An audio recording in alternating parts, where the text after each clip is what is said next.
Welcome to today's Explainer. Today, we're tackling a subject that hits incredibly close to home for, well, almost every modern family out there: children and screen time. If you've ever felt utterly overwhelmed by just how much kids rely on screens these days, you are absolutely in the right place. We're going to completely rethink this reliance, and we'll be doing it through the fascinating lens of Japanese parenting practices. We are going to look at how we can unplug the immense guilt parents carry around and learn how to genuinely engage kids beyond their screens, all without turning our living rooms into a battleground. Okay, let's dive into this. Imagine, if you will, that we put two 4-year-olds in separate rooms. You give the first child an iPad, and you give the other child just a wooden block and a stick. If you step out and come back in about 30 minutes, the contrast is staggering. The child with the iPad hasn't moved, hasn't blinked, and hasn't spoken a single word. Their body is literally frozen, their face is slack, but beneath the surface, their brain is receiving more dopamine per second than a Las Vegas slot machine delivers to an adult gambler. But look at the other child. She's been busy. She's built a tower, knocked it down, built it again completely differently. She's talked to herself, invented an intricate story about a dragon living inside the block, and laughed out loud at her own imagination. In those 30 minutes, one child's brain just profoundly grew, while the other child's brain, well, effectively went to sleep. Now, let's talk about how this cycle actually starts. Because, let's be real, every parent knows this scenario intimately. Your child is screaming in a restaurant, crying in the back of the car, or having a full-blown meltdown right in the middle of the grocery store. You're exhausted, you're embarrassed, and it feels like everyone in the world is staring at you. And right there in your pocket is the ultimate 3-second fix, a magical, glowing rectangle that will make every single problem disappear instantly. You hand them the phone, and suddenly there's silence, there's peace, there's immediate relief. Hear this and hear it clearly. You are not lazy for handing them the screen. You are surviving. Truly, no parent in history has ever been judged more harshly for a decision that feels so utterly necessary in the heat of the moment. If this is you tonight, please take a deep breath and remember, the child with the iPad is not bad and they are not broken. They're doing exactly what a human brain is designed to do when given unlimited access to incredibly addictive technology. And you aren't failing, you're just surviving a really tough moment. So the crucial point is understanding what happens after you hand over that device. It's not actually about the screen time itself, but what the screen replaces. When a child learns that discomfort, boredom, and frustration all have an instant fix, they slowly lose the ability to sit inside any difficult feeling without reaching for that glowing rectangle. Actually, scratch that. We aren't necessarily fighting screen addiction. What we are really fighting is emotional dependency, and that emotional dependency is the real crisis we need to address. And this brilliantly illustrates how fundamentally different the mindset is across cultures. In the West, parents are constantly asking one highly stressful question: how do I limit screen time?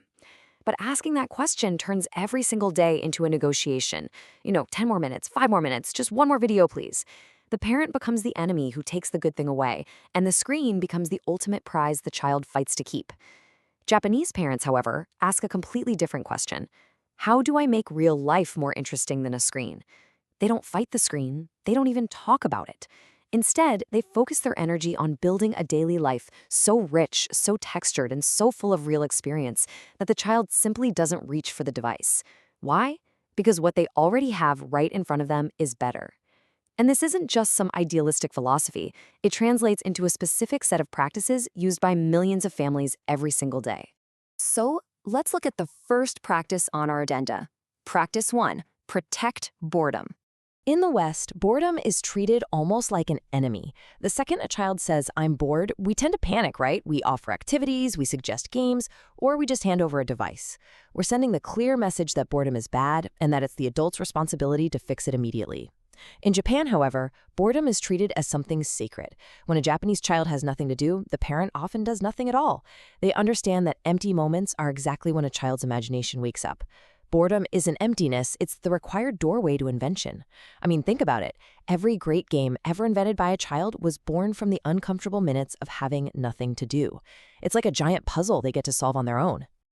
If you want to put this into practice, the next time your child says they're bored, try saying this exact phrase: "I wonder what you'll think of," and then just walk away. No, seriously, do not rescue them. If you can step back and let them sit in that discomfort for just 10 minutes, they'll eventually start doing something you never would have thought of. Their brain will start growing in ways that no screen can ever replicate. Moving right along, that brings us to practice 2, engage hands. This practice relies on a critical biological principle, the deep, intricate connection between our hands and our brain development. If you walk into a typical Japanese family home, you usually won't find a shelf full of noisy, battery-powered toys or a TV permanently tuned to a children's channel. Instead, you're going to find simple, physical objects: wooden blocks, simple dolls, blank paper and crayons, origami paper, clay, small puzzles, and honestly, even ordinary stones and sticks brought in from the local park. These are tools that encourage active building and creating, rather than passive watching. Now, what's really interesting about this concept is the profound developmental truth at play.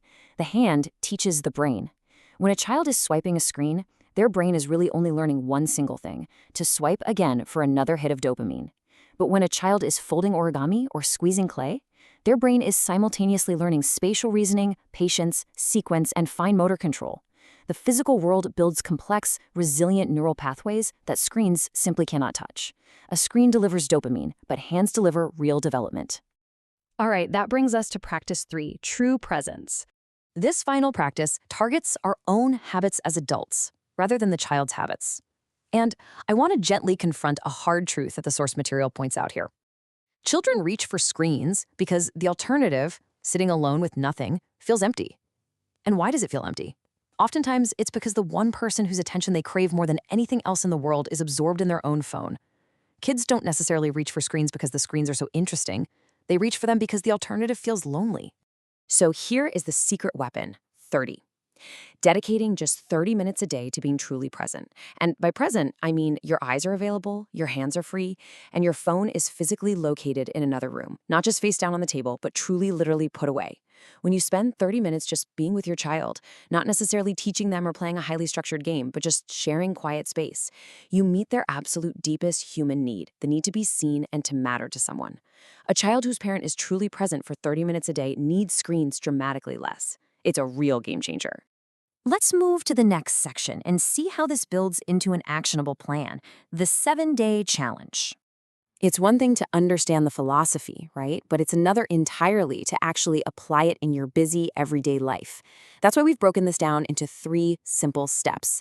Step 1 is protecting the boredom for just 10 minutes without rushing in to rescue your child. Step 2 is replacing just one screen session, maybe the one in the car or right after school, with crayons and blank paper. And step 3 is dedicating 30 minutes of true presence with your phone in another room. Now, here is the absolute key takeaway. You do not need to do all of these, and you absolutely don't need to strive for perfection. The challenge is just to pick just one of these steps to implement over the next 7 days. So I'm going to leave you with this provocative question. Which practice will you choose to try for the next 7 days to make real life more interesting than a screen? Choose just one, stick to it for a week, and watch what happens to your child. And honestly, to yourself. If this explainer resonated with you today, please share it. Send it to another parent who might just be surviving on screen time guilt tonight, because we all need a reminder to be patient, to be present, and to trust the quiet. Thanks for joining us.